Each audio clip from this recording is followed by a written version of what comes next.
E hoje no Power Minds Connect eu vou entrevistar o meu amigo Jonas Marques, CEO da rede de farmácias Pague Menos, uma pessoa com uma história de vida incrível que ele vai contar aqui para a gente e um conhecimento empresarial também fora da curva, né, Jonas? Graças a muita proximidade com as pessoas, né, com a sua paixão por ouvir o que os funcionários, o que os seus colaboradores têm a dizer. Então, essa conversa vai ser uma aula de vida pessoal e profissional. Obrigado, Jonas. Prazer Obrigado, ter Zé. você aqui. Antes de mais nada, Jonas, conta como é que foi a sua agenda hoje para você chegar aqui. Nós estamos gravando às 5:50 da tarde.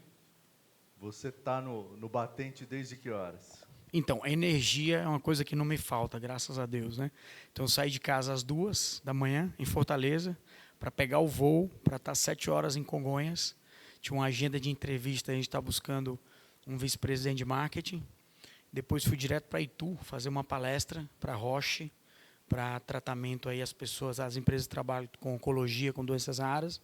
E aí corri de Itu para chegar no horário aqui, ter o prazer de conversar contigo. Então, e hoje não acabou ainda, porque eu tenho jantar, e amanhã eu vou para o Japão. É que fácil, né? Amanhã eu vou para o Japão. Está na correria desde as 2 da manhã, ainda vai Sim, para o Japão verdade. emendando. Deus me livre. A sua sorte é que, diferentemente de mim, você não tem as crises de enxaqueca depois de uma maratona dessa, né? É uma bênção, parabéns. Jonas, me conta do seu início. Você nem era da área farmacêutica, nada, né? Me conta como é que foi o seu início. Eu lembro que a gente já se encontrou num almoço anos atrás.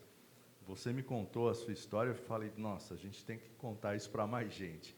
Chegou a hora. Conte a sua história. Legal, Zé, obrigado. Ó, minha história começa em Fortaleza, né, filho de funcionários públicos, e os meus pais fizeram um esforço muito grande para que eu fosse me estudar na melhor escola. E eles viviam dizendo para mim que eu deveria estudar muito para virar um funcionário público, porque um funcionário público teria estabilidade. E aquilo me provocava um verdadeiro enjoo. Eu dizia, olha, a minha vida ela vai ser, se ela for uma vida que te trouxer muita estabilidade, eu vou ser uma pessoa infeliz. Porque o que me faz feliz mesmo é a instabilidade e a incerteza. E aos 15 anos eu os convenci a, ao invés de ter uma viagem, de comprar uma câmera Super VHS e montei uma empresa de áudio e vídeo.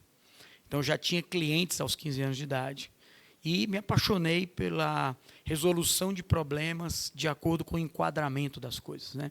Fui fazer curso de fotografia, curso de cinema na faculdade, com 15 anos, convenci a faculdade a aceitar, e aí fiquei paralelo à escola com essa empresa, com um amigo, e foi muito bom, porque a gente aprende que não é sobre a gente, é sobre o outro, sobre a expectativa do cliente, o que ele queria receber no final do trabalho. E fui descobrindo essa paixão por gente. Eu decidi me formar em psicologia. Formei em psicologia, foi lá que eu conheci a mulher da minha vida. Vou completar 33 anos de casado, uma mineira, a Margarete. E quando a gente estava na faculdade, eu fui trabalhar com crianças com espectro autista. Me apaixonei por elas, porque são brilhantes. E também fui atender no consultório. E no consultório aconteceu uma coisa muito interessante. Ao final do dia, exausto, depois de atender 10, 12, 15 pacientes, chegava em casa e começava a tabular que, embora a narrativa das pessoas fosse diferente, a causa raiz era a mesma. O sofrimento vinha da diferença entre a vida que você tem e a vida que você gostaria de ter. Seja no casamento, seja com teu filho, seja no teu trabalho. E eu via na empresa, na narrativa dos pacientes, que a empresa era um lugar de sofrimento. Por quê? Porque ele não poderia ser ele mesmo, porque o chefe era tóxico, porque no fundo ele trocava a vida por um salário, estava infeliz, né? E chegava em casa e dizia, puxa, Margarete, isso deve ser um lugar de muita oportunidade. E aí a gente engravidou de gêmeos, né? Tivemos filhos gêmeos, e um dos dois tinha que sair da psicologia. Ela também é psicóloga, não dava para criar como a gente gostaria de criar e ganhar o mundo, né? A gente tinha um sonho de morar fora, de aprender outras línguas. O sonho era grande. E eu falei para elas, olha, se a empresa é um lugar de tanto sofrimento, se as pessoas se lamentam tanto, será que um psicólogo saindo e trabalhar na empresa pode ser que tenha uma grande oportunidade? Foi isso que eu fiz. Né? E aí aconteceu uma coisa muito interessante, eu entrei na Roche, para ser representante, ou seja, visitar os médicos, já formado. E ao entrar nesse mercado, eu comecei a perceber que o hábito prescritivo de um médico, ou seja, a lista de produtos que ele prescrevia, era muito difícil de mudar. E eu lembrei do Jung, do Carl Jung, que estudou os tipos psicológicos e ele classificava as pessoas em 4 tipos. 2 introvertidos e 2 extrovertidos, né? E que, de acordo com esses tipos psicológicos, você poderia estabelecer uma comunicação muito mais assertiva. Porque, se você lembra do começo da nossa conversa, não é sobre a gente, é sobre o outro. Né? O Lacan dizia, você tem certeza do que você falou, mas jamais do que o outro ouviu. Né? E aí criou uma técnica de tratar os médicos de forma diferente. E aí dobrou o setor. Era uma empresa suíça, era a Roche, né? Então, em um ano, o negócio dobrou e foi estudado o case que eu tinha feito, acabei virando um case nacional de treinamento para a empresa, multinacional suíça. E eu fui fazendo a carreira, fui sendo promovido, morei em Recife, morei em Curitiba, morei em São Paulo 17 anos, completei 12 anos de Roche, trabalhava com pacientes oncológicos, aprendi bastante. Depois disso, vi que parei de aprender, e aí eu volto, sempre me refiro, meus pais são os meus melhores amigos, meus pais já faleceram, minha mãe é viva, né? E eu acho que eu tomei a decisão certa de basear a minha vida na incerteza. Você viver com incerteza é você se desafiar, é você crescer, né? É você ser vulnerável, é ter humildade.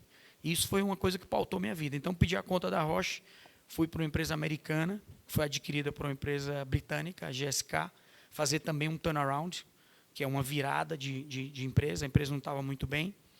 E depois de 4 anos e meio, pedi a conta, fui trabalhar, fazer uma startup para uma empresa espanhola, do grupo Pucci, da Prada, Nina Ricci, Paco Rabanne, Carolina Herrera. Eles tinham um braço de dermatologia. Fiquei um tempo na Espanha, fiz o startup, já era presidente de empresa, cheguei, fiz o startup para eles no Brasil.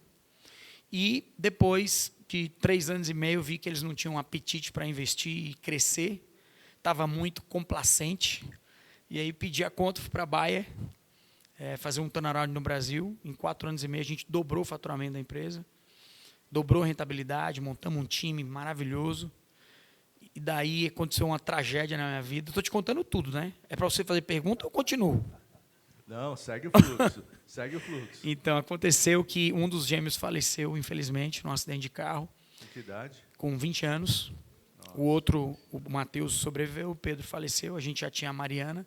Mariana era caçula, tinha 9 anos nessa época. E é óbvio que uma situação dessa ela tem o poder de destruir tudo. É uma bomba atômica, né? E 2 psicólogos em casa, a gente sabia que a gente tinha que elaborar o ciclo do luto mesmo, viver tudo, a raiva, a negação, a aceitação, né? E foi isso que aconteceu, graças a Deus, nós somos uma família muito feliz. E com isso acontecendo e com o ciclo no Brasil, com a Bayer se fechando, depois de 4 anos e meio, tinha dobrado o faturamento, um time muito bom, porque eu acho que os líderes, eles nasceram para ser obsoletos. Então, eu trabalho para ser obsoleto. Trabalho para que a empresa não precise mais de mim e que o time que está embaixo possa tocar a empresa. Depois disso, eu vou e mudo. Então, a Bayer foi generosíssima, me ofereceu a possibilidade de mudar para a Itália como expatriado e, segundo a Bayer, fazer o turnaround mais difícil que tinha no mundo, porque, afinal, eram romanos. Né? Eu não vou contar a história toda, mas foi maravilhoso. Fiquei 5 anos lá. No nosso último ano veio o Covid, explodiu o Covid a 40 quilômetros da nossa casa, nós ficamos presos em casa e tivemos que aprender a liderar de longe, né? Eu era o presidente da operação lá e depois que a Covid passou, fui promovido, fui morar na Austrália e cuidar do continente da Oceania, sempre aplicando as técnicas de valorização das pessoas, as pessoas no centro, criação de segurança psicológica, né? Protagonismo das pessoas. E isso é um modelo que vem se provando que está dando certo. Depois de 3 anos na Austrália, fui convidado para vir para Fortaleza e estou à frente aí da Pagamentos, uma empresa aberta em bolsa, PGMN3. A gente entregou 2 anos recordes, dobrou o valor da ação, dobrou o EBITDA. E o mais importante, a gente não pode divulgar, mas o GPTW está saindo por aí, que as pessoas estão felizes, elas estão sentindo que aqui é um lugar de fala, um lugar de realização. Então, assim, muito resumidamente, essa daí tem sido a minha vida, uma vida de aprendizado e de sempre manter essa fagulha da incerteza. Quanto mais incerteza, mais felicidade você vai ver aqui nessa pessoa. Para você, sim, mas de tua família, tua mulher, ela aguenta essa loucura sua toda? Então, 33 anos de casado, bem casados, eu acho que ela aguenta, né? Mas ela deve ter te falado alguma forma, de novo, bem, de novo vamos mudar. Quando ela era mais jovem, né, o pai dela era inspetor bancário, então ela mudou 9 vezes de cidade, né? Aprendeu a ser nômade. Então nós somos nômades mesmo e eu acho que a história da mudança, ela queira ou não queira é um renascimento. Você aprende uma nova língua, você aprende uma nova cultura, você comete novos erros. Então é uma forma de você se manter vivo, né? A gente é um pouco nômade. Hoje os filhos já não moram mais com a gente. Mariana tem 21 anos, estuda na Universidade de Genebra, trabalha, faz trabalhos para a ONU. E o Matheus tem um negócio dele, 32 anos de idade. Então, tudo é você viver o agora, o aqui e agora, né? Cada fase é diferente. Maravilha. Você tinha também uma forte vocação social, né? Eu lembro que você me contou uma história muito bacana, queria que você relembrasse aqui. Sim, a gente sempre viu a vida como uma grande jornada, não dirigida só apenas a um trabalho, né? A gente tem uma responsabilidade, porque eu acho que todo privilégio, ele gera uma responsabilidade. Eu realmente me sinto um privilegiado quando eu levo em consideração o lugar que eu nasci, as oportunidades que eu tive, toda a batalha, toda a fase de fazer uma carreira internacional, de falar 4 línguas, de ter tocado outras superfícies, porque no final, carreira sobre repertório. Só que isso não pode ficar só com a gente, né? É o que a gente divide, é o que a gente dá e também é o que a gente doa. Então, nessa mudança de voltar para o Brasil, depois de 10 anos, que a gente volta para Fortaleza, ela é mineira, mas eu nasci em Fortaleza, a gente decidiu ampliar, continuar ampliando a nossa visão, e a gente doou 2 padarias em 2 comunidades carentes de Fortaleza, onde alguns sábados a gente vai lá, trabalha, e ela é focada em pegar as pessoas da comunidade e aprender a fazer pão. São 10 receitas, né? Pães artesanais, que elas tanto podem vender, como podem também usar em casa, né? Então, é assim que a gente procura devolver o muito que a gente teve e a gente acha que ainda faz pouco. Margarete ficou um tempo na África, tomando conta de crianças que bebiam água só de 2 em 2 dias, né? A vida é uma faísca, sabe? Então, qual é o legado que você deixa, né? Qual é o impacto que a gente deixa? Como é que a gente devolve, pelo menos um pouco de tudo aquilo que a gente foi capaz de receber?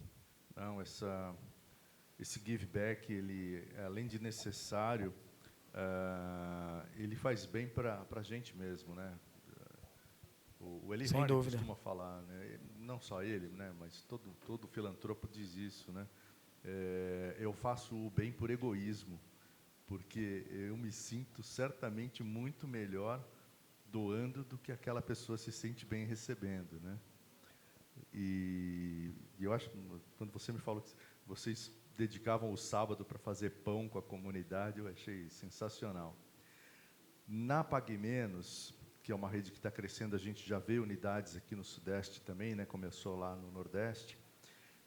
Você disse que chegou implantando ali uma metodologia para conhecer a mente de todo mundo, né?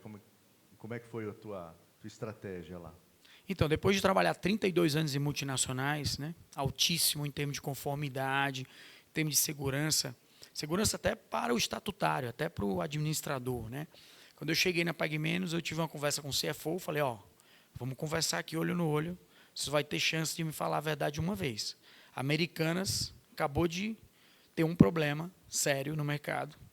Meu CPF nunca teve nenhum problema, eu nunca fui numa delegacia, nem de um lado nem do outro, nunca fui para a corte, e não é agora que eu quero que a minha carreira ela seja feita de uma outra forma. Então, eu sei que o fundo americano, a General Atlantic, está aqui dentro, eu sei que a empresa é do novo mercado, está aberto no Ibovespa, mas eu quero saber de você. Você está aqui há quantos anos? 9 anos. Tem problema? Não tem problema. Então, tchau, que um mês a gente se encontra. Então, eu tinha um desafio de nunca ter trabalhado no varejo, 27 mil pessoas, 16 bilhões de reais de faturamento, né? Com a margem de 6%, de 5% de EBITDA, com 1.700 lojas operando, muitas delas 24 horas. Então, como é que você toma conhecimento do que está acontecendo? Escutando as pessoas. A escuta, Zé Vicente, ela é terapêutica. Não é à toa que o Freud criou a psicanálise e até hoje faz sucesso. Às vezes você vai no psicanalista, você faz 50 minutos, você fala, a única coisa que ele te fala é, te vejo daqui a 15 dias. Né? Então, a escuta ela é terapêutica. E se você coloca na empresa uma escuta sem julgamento e com resolutividade do que as pessoas te falaram que não está funcionando, ou que poderia funcionar, ou que está positivo, isso é muito poderoso. Então, eu pedi para pegar 27 mil nomes, sortear 350, aleatório. Essas 350 pessoas foram trazidas para Fortaleza. Eu separei em 70 grupos, de 5 pessoas cada, e resolvi ouvi-los por 70 horas. Cada 1 hora, eu encontrava com 5 pessoas. Foi muito legal que eu cheguei aqui, e eu fui subir aqui no palco e falei com o Kevin, né? O Kevin da sua equipe. E eu falei assim, o teu nome é Kevin porque você veio do Kevin Costner? Ele falou, como é que você sabe? Do Kevin Bacon, né? Porque uma das dinâmicas que eu utilizo para quebra-gelo é pedir para as pessoas contarem a história do seu nome. A história do teu nome te faz único. Todo mundo tem nome e sobrenome. E as empresas, elas estão cheias de pessoas invisíveis, que não são notadas. Então, com uma técnica simples, conta a história do teu nome, contava a história do meu nome, e tinha 1 hora de conversa para fazer 2 perguntas. O que você se orgulha de trabalhar aqui? Você ama trabalhar, acha que funciona? Depois, queria que você me dissesse o que não funciona, como é que você está se sentindo e como é que eu posso te ajudar. Né? Então, com utilização de padrões de correlação, que eu sou apaixonado por isso, né?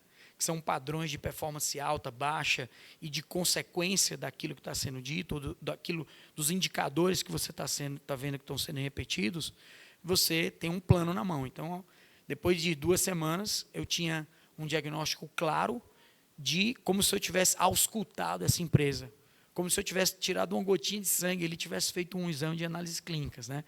E aí foi chamar os líderes juntos, porque se eu chegasse depois de 2 semanas e dissesse, eu tenho aqui a solução, eu seria simplesmente morto. Né? Porque fazer turnaround é como mergulhar na Antártida. Eu sempre faço essa analogia. Você mergulha na água gelada, a água troca a tua temperatura até te matar de hipotermia. Né? Quando você vem para uma empresa para fazer mudança, você tem que ser preciso, não pode perder tempo, tem que dar importância às pessoas e ser capaz de engajar muito rápido. Porque senão o organismo te mata. Quantos CEOs vieram para empresas familiares, o primeiro ou o segundo CEO, só 20% fica, ou 10%. A maioria fica pela estrada. Por quê? Porque é um mergulho em água gelada. Entendeu? E essa foi a forma que eu encontrei para capturar quais eram as dores, quais eram as felicidades e agir rapidamente, engajar os líderes e ter recursos, sem pedir para o conselho, para que a gente pudesse resolver o problema das pessoas. Bacana. Você descobriu a charada do nome do Kevin e o seu. Jonas então, é por quê? Belíssima pergunta. Não é à toa que você é o José Vicente, o famoso. Como é que começou essa história? Meu avô, ele nasceu no interior do Ceará, ele chamava Jonas Marques, e ele era um cara extremamente inquieto, começou a trabalhar muito jovem, se formou farmacêutico, e foi trabalhar na farmácia do meu bisavô. Você vê como esse mundo é circular. Ele tinha um programa de rádio, e ele ajudava muitas pessoas. Quando ele fez 27 anos de idade, ele teve uma crise de apendicite e morreu a caminho do hospital, porque só tinha um hospital em Fortaleza, né, muitos anos atrás. E, ao nascer, eu sou o primeiro neto, primeiro bisneto, primeiro filho da família toda, de toda essa cadeia. Né? E o meu pai saiu escondido da maternidade, foi lá e, quando ele voltou, ele falou, esse aqui é o Jonas Marques Neto. E é interessante que eu já ouvi mais de pelo menos aí umas 5.000 vezes história de nome, né? E como a história do nome, quando as pessoas sabem, ela influencia um pouco daquilo que é a tua personalidade, do que você tenta fazer. Eu me sinto que é como se eu tivesse tido a oportunidade de continuar um pouco essa inquietude, essa dedicação aos outros, essa pluralidade de coisas que o meu avô não conseguiu fazer. Legal. E o seu, por que é José Vicente? O meu nome estava escolhido 20 anos antes de eu nascer, porque José é o meu pai e Vicente era o pai do meu pai. Genial. Ele homenageou a ele mesmo e ao pai dele. E isso te faz a tua história única. Pode ter espero que outros sim. Zé Vicentes, mas não com a mesma história. Eu espero que sim. E aí eu fui pesquisar também o que significa o nome, José Vicente. É chique pra caramba. É aquele que veio para acrescentar. Então, eu espero estar acrescentando alguma coisa na vida de qualquer pessoa, de uma pessoa que seja, já valeu a pena, né? Mas, ô Jonas, e o futuro? Agora que você está com essa máquina... Aliás, por falar em farmácia, eu morei um tempo aqui na Vila Madalena, em São Paulo, né? E a gente costumava falar que se abrisse uma cratera na rua, no dia seguinte tinha um barzinho lá dentro. Na minha cidade, lá São Pedro, 30 mil habitantes, se abrir uma cratera na rua, no dia seguinte tem uma farmácia. Por que diabos o brasileiro está tão apaixonado por farmácia? Vou te explicar. No Brasil, hoje, nós temos aproximadamente 96 mil farmácias. É um dos países mais de um mercado que não está concentrado, ele não está consolidado, ele é fragmentado, né? E o que acontece, eu cheguei também com essa curiosidade. Eu disse, olha, por que às vezes tem uma quadra que tem 6 farmácias? Certo? Eu vou te explicar. Se em uma quadra tiver uma farmácia, essa farmácia deve vender, mais ou menos, se você pega as grandes capitais, 1.200.000, 1.300.000 por mês. Se abre uma segunda farmácia, aquela quadra passa a valer 2 milhões. Se abre uma terceira farmácia, aquela quadra vai valer 2.800.000. Se tem 6 farmácias, você pode ter certeza que tem ali pelo menos uns 10 milhões de reais por mês. Porque o consumidor, até psicologicamente, quando ele vê várias farmácias, ele vê que ali tem mais concentração, que não tem perigo dele, se ele não encontrar uma, ele pode encontrar na outra, né? Tem mais estacionamento. Então é por isso que você vê tantas redes juntas no mesmo lugar. Isso aí são estudos mercadológicos também. Agora, eu acho que o brasileiro ele gosta da farmácia por causa do acolhimento. Eu sempre falo para os nossos colaboradores que você vê uma pessoa acorda de manhã e diz assim, nossa, hoje eu me preparei para ir comprar aquele sapato, aquela roupa, para ir num restaurante. Mas ninguém acorda de manhã dizendo assim, nossa, hoje é um dia especial, eu quero ir na farmácia gastar R$300. É porque você não conhece eu e minha mulher. É assim, então eu tenho que agora te passar o cliente ouro para você mudar para Pague Menos, porque isso é raro. Então é por isso, as pessoas elas gostam de ser acolhidas. Você tem muita população da terceira idade, dos idosos, as pessoas mais que estão aposentados, que eles vão na farmácia quase todo dia. Nem sempre eles compram, mas eles sempre conversam. Então a farmácia virou um centro de saúde. A gente tem um hub de saúde. Das 1.700 lojas, nós temos 1.200 clínicas que funcionam dentro das lojas. Ele vai aferir a pressão, ele vai fazer uma glicemia, né? Então é isso. Entendi. Não, eu estou brincando, é que a gente, como eu te falei, a gente tem muita dor de cabeça, então, vira e mexe, a gente é amigo de todas as farmácias lá. E as farmácias viraram também mini-mercados, né, relativamente, lá, chocolate, refrigerante, não sei o quê. E hoje eu vi uma notícia que os supermercados vão poder vender remédio, é isso? Isso. E agora? Isso. É o seguinte, a farmácia, ela nunca, na verdade, quis e nasceu com a vocação de ser um mercado. O que a gente escutava muito dos clientes, né? E aqui o papel do Deusmar Queiroz, foi o nosso fundador, foi muito importante, porque a Pague Menos foi a primeira farmácia de rede que trouxe esse conceito em 2016. Em 2016 veio o Hub de Saúde, que é essa clínica, e veio essa visão do One Stop Shop, ou seja, eu vou num lugar e encontro tudo. O paciente chegava, Zé, na farmácia e dizia o seguinte, eu quero remédio agora, eu estou com dor de cabeça. Me vende uma água? Não tenho. Olha, eu estou louco para comer um chocolate, vim comprar o remédio, não tem. Você sabia que as canetas do GLP-1, né, para perda de peso, Ozempic, o Wegovy, Mounjaro, você sabe qual é o produto que mais vende com esses produtos no mesmo ticket? Sorvete de 2 litros. Sim. O ser humano é assim. A gente é autoindulgência, recompensa imediata. No fundo, eu estou comprando uma caneta para emagrecer, eu quero ter o direito de me acabar num pote de 2 litros de sorvete. Eu te falo porque a gente tem os dados de CRM, você puxa lá, eu quero saber qual é a cesta que vem junto com esses produtos, e vem sorvete, vem chocolate, vem ansiolítico. Então, a farmácia virou um centro de conveniência. Agora, vindo para a lei, foi aprovada uma lei que libera os supermercados de terem uma farmácia com 4 paredes, com farmacêutico, com balconista, com dispensação de medicamento dentro do supermercado. Só que o paciente ele vai ter que pagar separado. Ele tem que entrar no supermercado, pegar as compras dele, ir na farmácia que está dentro do supermercado, pegar o seu remédio, pagar, para voltar, pegar o carrinho e ir no caixa. Né? A gente acha que isso é uma fricção muito grande. O Walmart tentou isso 30 anos atrás, o Carrefour, eles já tinham drogarias, só que como a venda média por loja ela é muito baixa, e você tem que ter uma estrutura para operar aquela farmácia, ela acaba sendo inviável. Mas a gente está super tranquilo com essa lei, a gente acha que se é para trazer saúde, faz sentido, né? O mercado ele é competitivo, mas particularmente eu acredito pouco nessa tese. E, bom, se você não está com medo disso, o que assusta o teu setor este ano e nos próximos? Então, acho que todos os setores estão em transformação muito grande. Né?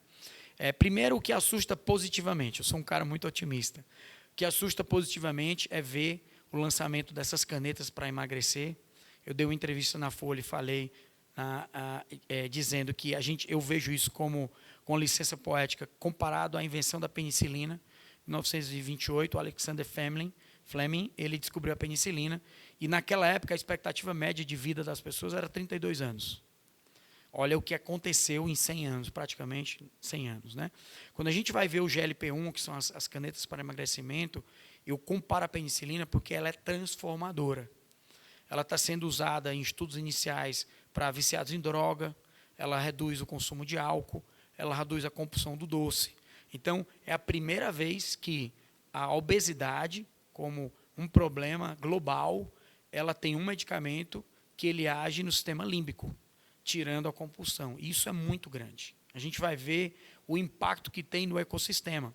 Estou te falando que a empresa aérea está aumentando o lucro, porque as pessoas estão mais magras e estão mais leves e vão continuar assim. Acabou de quebrar o genérico da semaglutida, que é do Ozempic, do Wegovy, e agora vem o genérico a R$500, R$600. Então, isso vai trazer uma maior parte da população que vai usar. E isso muda tudo. Muda o mercado de vestuário. Não sei se você viu nos Estados Unidos, aquele XX large, que seriam as roupas grandes, estão diminuindo os manequins. Né? Eu imagino que a indústria da moda ela funcionava por estações de primavera, verão, outono, inverno, etc. Isso vai diminuir mais, porque vai ter que rever o tamanho da grade, vai ter que rever a moda. Quando a pessoa emagrece, perde 10, 15 quilos, ela quer mudar o guarda-roupa todo. Né? Isso muda a indústria de bebidas, de aviação, de saúde.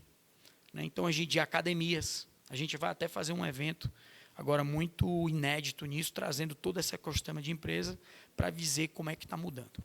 O que assusta é que a gente tem que se mover rápido. A vinda da inteligência artificial, é verdade, isso aí é muito importante. A gente fazer o letramento das pessoas, para não só cortar vagas. Né? Fico muito assustado quando eu vejo empresários de bancos ou de grandes empresas dizendo porque eu vou cortar 20% a minha força de trabalho e vou colocar agentes de IA para tocar a empresa. Ô, amigão, se tiver um desemprego de 20% mundial, esse mundo não se sustenta.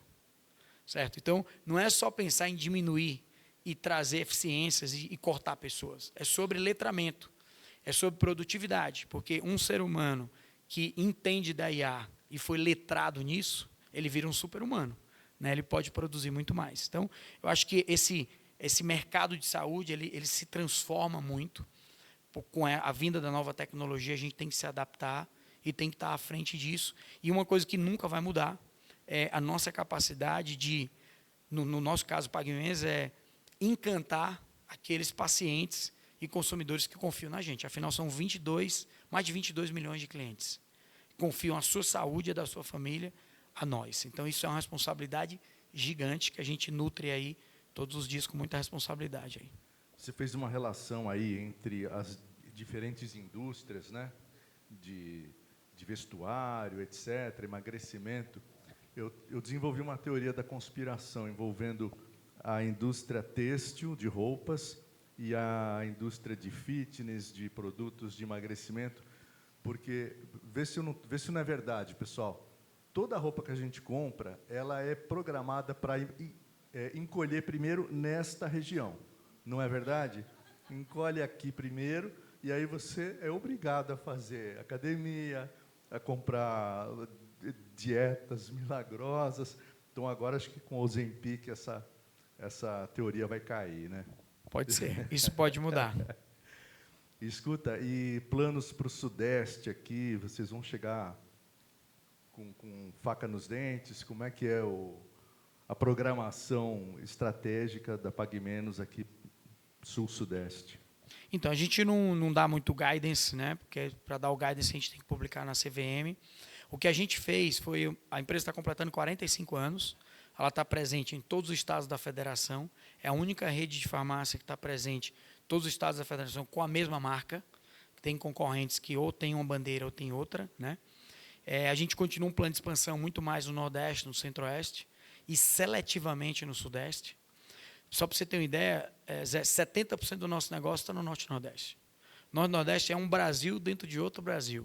Então, ainda tem muita coisa para a gente explorar no Norte e Nordeste. Então, a gente não quer mudar a estratégia de expansão, a gente não divulga o número de lojas, mas no ano passado nós abrimos 51 lojas. E a cada loja, a gente pensa muito no impacto da população local. Nós somos a única rede de farmácia, por exemplo, que está em Manacapuru, né, que é entre o Rio Negro e os Solimões. A gente coloca uma pequena voadeira, que é como é que são conhecidas as canoas, uma farmacêutica que vai na população ribeirinha, fazendo aferição de pressão arterial, cuidando da população. Então, a gente realmente tem, desde a nossa fundação, a gente tem uma preocupação muito grande com a cidadania, né, de dar de volta para a comunidade. Então, a expansão não é nunca voltada só à questão financeira. Óbvio que, se você me pergunta, Jonas, qual é a taxa de crescimento de uma rede de farmácias em termos de abertura de lojas? O sonho é que você consiga abrir 10% do número de lojas todos os anos. Porque, como você mesmo falou, se abrir uma cratera, vira uma farmácia, né? Mas a gente está bem longe de chegar nesse patamar. O que a gente quer continuar é abrindo bem a loja, aumentando a assertividade, diminuindo a taxa de mortalidade das lojas que a gente abre. Maravilha. Eu lembro que você me falou no nosso almoço que você tinha começado a praticar um esporte diferente, radical, depois de velho, né? Com todo respeito. O que era? Bem, eu te falei que eu adoro a incerteza, né? Eu gosto de correr risco, a verdade é essa, né? Eu, além de ter virado piloto de avião como hobby, o que eu gosto mesmo é eu sou um remador de mar aberto, né? No surf ski, que é um caiaque de alta performance, e aí todo dia, 5 horas da manhã, eu moro em Fortaleza, moro próximo à praia, eu estou no mar aberto, rezando, me concentrando, fazendo o meu exercício, né? E isso envolve alguns riscos também, né? Como um bom Jonas, você vai encontrar uma baleia. É uma baleia, né? Então, até encontrei na Austrália, mas graças a Deus ela ficou a 5 metros de mim e não veio, não investiu, né? Mas é um esporte maravilhoso que eu realmente recomendo para quem gosta do mar, quem gosta da água. Mergulhei 10 anos, mergulho autônomo, mergulho livre, fiz caça submarina. Então, assim, eu tenho uma ligação muito forte com o mar e procuro me carregar exatamente dessa forma. Ah, que legal. Mas é legal, né? Tô com tempo livre, o que eu vou fazer? Vou aprender a pilotar avião, né? Moleza. Tá fácil. Jonas, eu sei que você daqui a pouco tem que ir para o Japão, então agora você vai participar com os meus carrascos e sócios, Herbert e Marcelo, da Caixa Preta, com Jonas Marques, CEO da Pague Menos. Vamos extrair aí os seus segredos mais ocultos. Muito bem-vindo ao Power Minds Connect. Você está agora na Caixa Preta, onde a gente chama, né, convida os maiores empresários e CEOs do Brasil para que eles possam passar os verdadeiros insights, né? Entramos mais um pouquinho na vida pessoal, né? E aquelas coisas que trazem orgulho, mas também são pontos de virada, né, Marcelo? Com certeza. Saindo um pouco da formalidade, eu assisti sua entrevista aqui, achei muito interessante. Foram muitos percalços, né? A gente vê que você é um cara muito para frente. Em algum momento você já pensou em desistir? Nunca. Recuar só se for para pegar impulso. Esse é dos nossos. Boa. E o que mais que você se orgulha, Jonas, de ter feito na sua vida pessoal e empresarial? Diz aí, o que mais te marcou assim? Então, acho que o que mais me marca na vida pessoal é a história do altruísmo, de estar ligado no outro, né? De ser consistente, de caminhar sobre suas palavras, sabe? Eu acho que a consistência, ela não pode ter um preço. O que tem que ser feito, vai ser feito. Da carreira, puxa, ter trabalhado em 3 continentes, trabalhado em diversas culturas, em empresas diferentes, deixado uma história para trás, que um dia, se Deus quiser, vai virar um livro das grandes transformações, né? Porque se dedicar à virada de empresa, fazer turnaround, ter esse tropismo, mesmo, essa paixão por isso, conversei com alguns headhunters, isso aí é um percentual muito pequeno dos executivos que se dedica e se gosta de fazer, porque claro que é um negócio que envolve riscos, né? Risco de não dar certo, por exemplo, né? Você ficar preocupado da sua carreira, nunca vai se meter em encrenca para virar uma empresa. Então, acho que isso é um orgulho, graças a Deus, ter chegado até aqui, ter feito tanta coisa, ter aprendido tanto, ter errado tanto, ter sido tão vulnerável e ter essa humildade de aprender rápido também. Sim. E deixado grandes histórias de track records aí para trás. E pegando o gancho... Formado líderes. Sim. Né? E pegando esse gancho, indo agora para o outro lado, tem alguma coisa que você se envergonha de ter feito ou de não ter feito? Sabe aquela coisa assim que, poxa, doeu não ter feito, ou me envergonhei? Ou... É uma boa pergunta. Eu queria ter tido a oportunidade de aprender inglês antes na minha vida, sabe? Eu passei muita vergonha porque trabalhava numa multinacional suíça e fui crescendo muito rápido na Roche e eu virei gerente de desenvolvimento de negócios.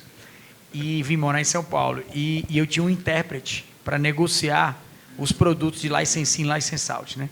E eu chegava em casa, cara, eu chegava em casa passando mal, dizendo assim, meu Deus, como é que pode? Eu não consigo entender, não consigo falar uma palavra, né? E eu tive que aprender inglês em 30 dias em Ohio, em Cincinnati, que a própria Roche falou, olha, você monta o departamento, faz o negócio rodar, que a gente te paga o curso de inglês. Aí eu fui 30 dias lá, estudava 20 horas por dia, eu aprendi em 30 dias o nível de inglês que eu tive para liderar na Austrália. Então, necessário para fazer isso acontecer. Isso era uma coisa que não é que eu me envergonhava, mas eu gostaria que tivesse sido diferente. Eu passo essa vergonha e tenho um sócio que morou na Austrália. Morei na Austrália, né? Boa parte da minha vida eu morei na Austrália. E eu passo essa vergonha hoje. E você viu que o inglês australiano... É diferente, né? O accent é diferente, né? E não só isso, ele come a palavra também, né? Então você tem que ter uma capacidade... E fala meio arrastado. Não vão fazer entrevista em inglês aqui comigo não, né? Vai me envergonhar aqui agora não, né? Então é isso, eu queria ter aprendido inglês antes. E tem algum conselho que você ouviu lá atrás, que você não ouviu? Quer dizer, você ouviu o conselho, mas você não executou. E hoje você pensa, putz, se eu tivesse ouvido esse conselho lá atrás, talvez eu tivesse avançado mais rápido, tivesse feito diferente. Então, quando eu era criança... Além do aprender inglês, né? Quando eu era criança e até hoje, eu tenho TDAH, né? Eu sou neurodiverso. Bem-vindo ao mundo. Então, não tomo remédio, não tomo nada, mas... fiz o diagnóstico. E olha que tem remédio à disposição, né? Tem muito, tem remédio extremamente eficaz. Você que o diga. Eu vendo remédio, né? É isso, você que o diga. Mas eu aprendi a conviver com isso e tem uma característica que é a história da memória. Tem uma memória muito forte e procuro aprender muito. Se teve uma coisa que me trouxe aonde eu estou, foi tentar ouvir realmente o conselho dos outros, errar rápido e aprender rápido, sabe? Acho que não deixo para trás. Agora, eu ouvi um conselho que me marcou quando eu fui ser expatriado na Itália. Eu liguei para 5 CEOs amigos que tinham também sido expatriados e fui conversar com eles. E fiz uma única pergunta para todos 5. Falei assim, se você pudesse voltar no tempo, o fato de você morar em outro país, ser expatriado com a tua família, o que eu deveria aprender com você que eu não deveria errar? E um deles me falou uma coisa muito forte. Ele falou, olha, eu fui morar num país, que eu não vou dizer o país, me dediquei muito à empresa, me dediquei muito aos negócios, o negócio cresceu, eu aprendi pra caramba, e depois de 3 anos eu me separei da minha esposa. Então, eu ouvi esse conselho, que o conselho era, quem escolhe a casa é ela, quem tem que estar bem é ela, você tem que cuidar da família. Então, não se torne um workaholic no país dos outros, que você pode perder a tua vida. Então, de que vale uma carreira maravilhosa, se você não tem amigos, se você não tira férias, se tua família não está feliz, se você não dialoga com teus filhos... Acho que carreira vai muito mais... Carreira é sobre vida. E vida é sobre repertório. Então, acho que esse é o conselho, assim, sabe? Acho que a gente aprender com os outros e ir rápido. Que bacana, Jonas. Um aprendizado grande com você, tá? De verdade. Eu voltei para a Bahia por causa disso. Minha filha nasceu, eu era infértil, Deus deu uma filha e... eu quero ter qualidade de vida. Eu vou para lá, é mais fácil passar uma semana aqui trabalhando e 2 semanas em casa com qualidade do que sacrificar a família toda aqui, né? Diz uma coisa, qual foi a decisão mais inteligente que você tomou, mas que ninguém te aplaudiu, velho? Você esperou assim, não é que você esperasse aplauso, mas, pô, arrebentei, agora vou subir no pódio e não tinha plateia. Eu acho que eu nunca tomei uma decisão inteligente, não. Acho que as decisões, elas é o timing, é a força, é a coragem, né? Eu acho que a história que eu contei aqui, da história de viver com a incerteza, de brigar com a complacência e com a zona de conforto todos os dias, é a coisa que me deixa feliz, né? Me deixa feliz comigo mesmo. Acho que o maior asset que você tem, o maior bem que a gente tem na vida é o tempo de vida. Então você tem que ser capaz de refletir, se você tivesse o tempo de volta, se você faria as mesmas coisas, sabe? Acho que se eu fiz certo, eu fiz errado, eu fiz exatamente o que eu deveria ter feito. E o fato de ter vivido o dia, de ter sido consistente, foi o que me possibilitou e nos possibilitou como família ter conseguido dar a volta por cima de uma das maiores dores que alguém pode ter na vida, né? Então, se eu pudesse dar um conselho, se você está deixando alguma coisa para trás, é melhor você voltar agora e recuperar, né? Parabéns. Enquanto ainda tem tempo. Legal. Sim. Isso é interessante, né? Muita gente fala isso, né? Os maiores arrependimentos dos empreendedores que já passaram por aqui, dos grandes empresários, foram... todos eles deixaram alguma coisa para trás, alguma coisa pessoal para trás, e o tempo ele não volta mais atrás, né?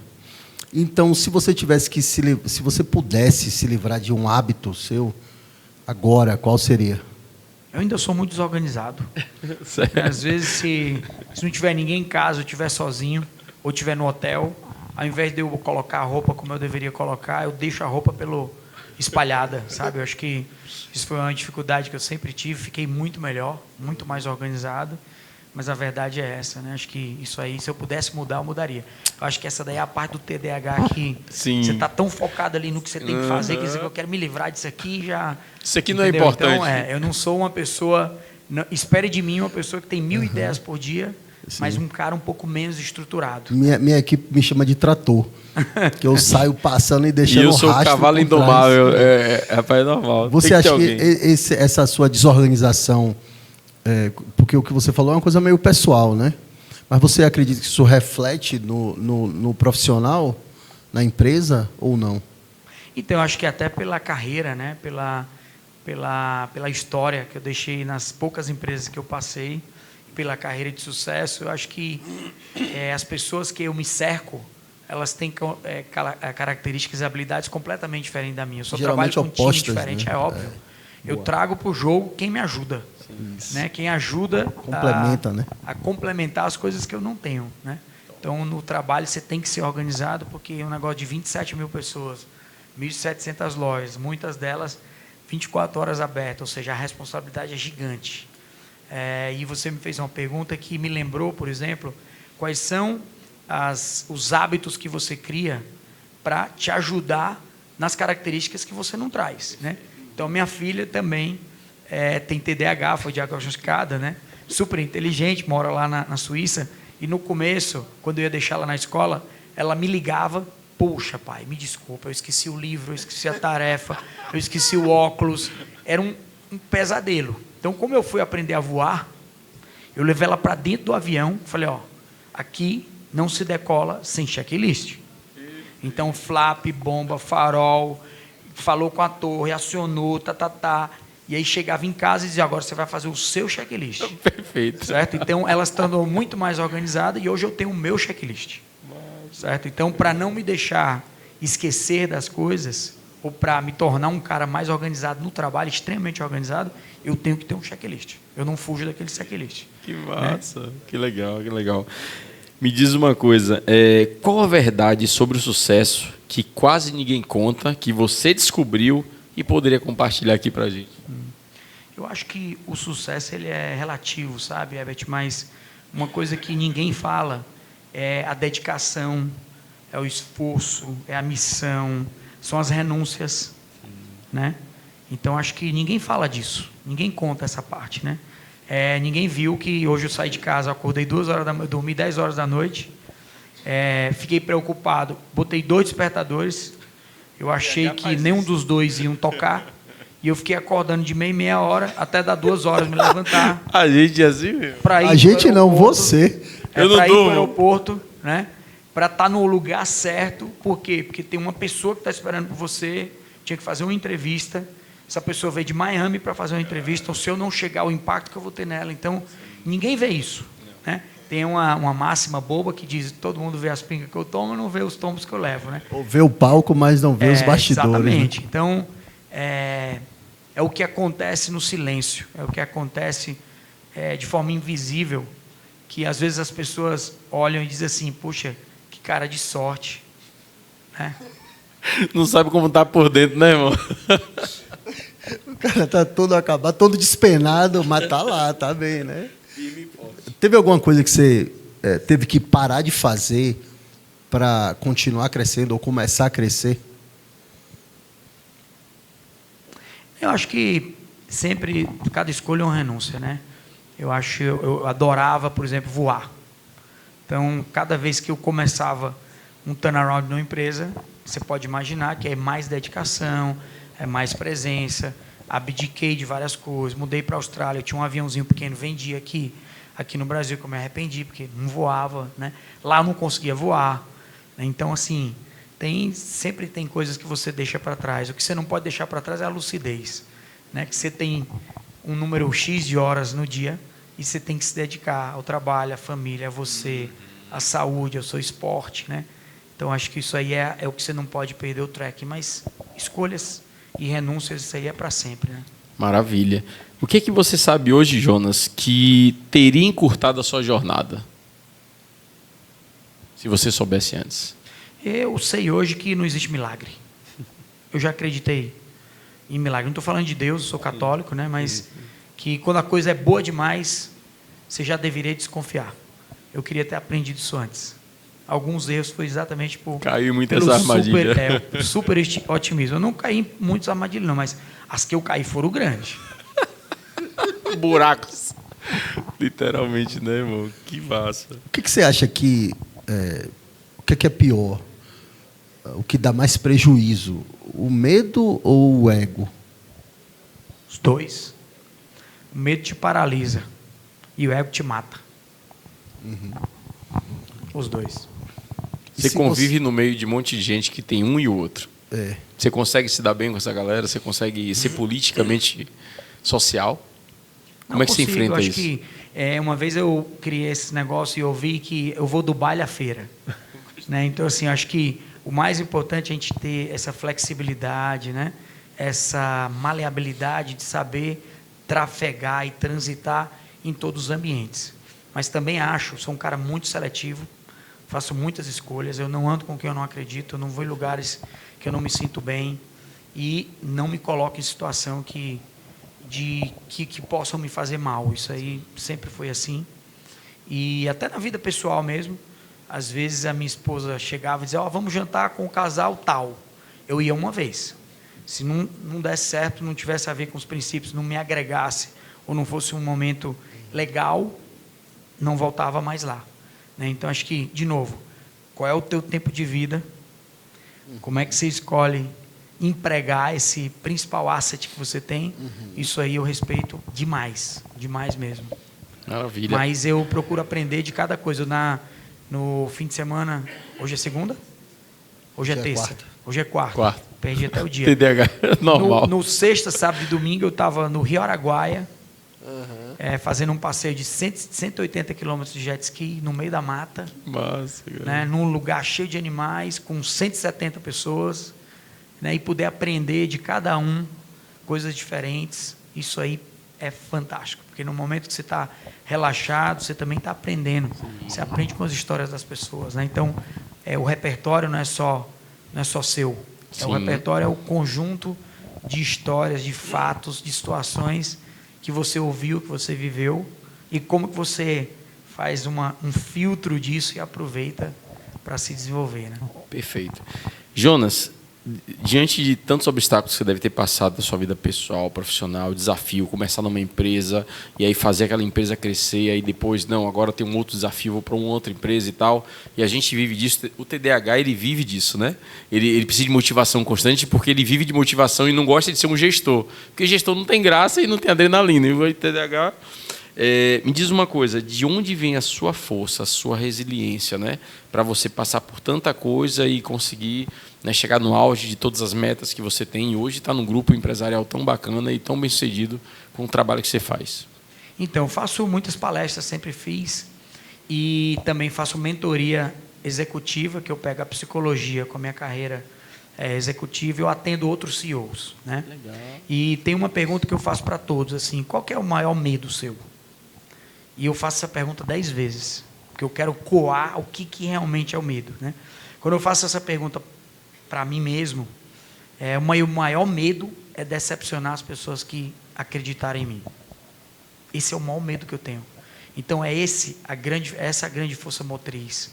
Quando eu assumo uma responsabilidade, meu amigo, eu vou até as últimas consequências, porque alguém confiou em você, e sempre é assim, alguém te ajudou, confiou em você, e você jamais pode decepcionar. Então, eu acho que isso aí é a grande força de resiliência, que você você assumir um compromisso com alguém, né? Fazer a última pergunta? Fazer a última, então? Jonas, olha só. Se tivesse que você deixar uma verdade, eu queria que você olhasse naquela câmera, e se você tivesse que deixar uma verdade para quem está agora crescendo, a gente está falando de 11 milhões de telespectadores, né? E a Band que a gente está é a Nordeste, Bahia, Sergipe, Pernambuco e Alagoas. Só que esse vídeo aqui vai rolar pela internet e tal, então assim, qual a mensagem que você deixaria para os pequenos empreendedores que estão começando, para os médios que estão sem saber como fazer para crescer, ou aqueles que até são grandes, mas estão num platô e está precisando de um buraco, uma luz para poder ir para um outro nível? O que é que você deixaria de recado aí, diante de tudo que você já fez na vida? Bem, aprendendo lá na clínica com os pacientes e ouvindo depois de um ano tantas histórias, onde a maior fonte de sofrimento era a diferença entre a vida que eu tenho e a vida que eu gostaria de ter, o conselho que eu daria é: não deixe isso acontecer na sua vida, não seja complacente, não viva na zona de conforto, né? Eu dizia anteontem que você trabalha de casa, mas você não cresce de casa. Aprenda a cheirar as pessoas, a olhar, a conversar, a ouvir. Erre cara a cara. E se você quer fazer alguma coisa muito grande, não ouça as pessoas que digam para você que você não vai chegar, que você não vai conseguir, né? Você pode fazer. Afinal, você recebeu uma grande dádiva, que é uma vida. Você só tem uma vida. E só depende de você. Então, acho que esse compromisso que a gente tem que ter com transformar a vida na obra que você quer deixar, no legado que você quer deixar, é uma coisa que eu diria para que as pessoas levassem muito a sério. E a outra coisa é que todo mundo, às vezes, pensa no sucesso como um lugar que você chega. E o sucesso é cada hora, o sucesso é cada dia. O sucesso é o que você sente naquele momento que você está vivendo. Porque se você persegue fama, dinheiro, poder, você vai ver que no dia que você chegar lá, você vai ter perdido um monte de coisa para trás, né? E é isso que eu diria, acho que deixaria para que você pudesse pensar. Tenha uma conversa honesta com você mesmo. Quem você é, como você está se sentindo, quão perto você está da vida que você gostaria de ter, como é que você está dedicando a tua energia e o que você quer construir e deixar para você mesmo, qual é a história que você quer contar para os teus netos aí. Perfeito, uma salva de palmas para... Salva de Obrigado, palmas. pessoal. Sucesso aí para vocês. Amém.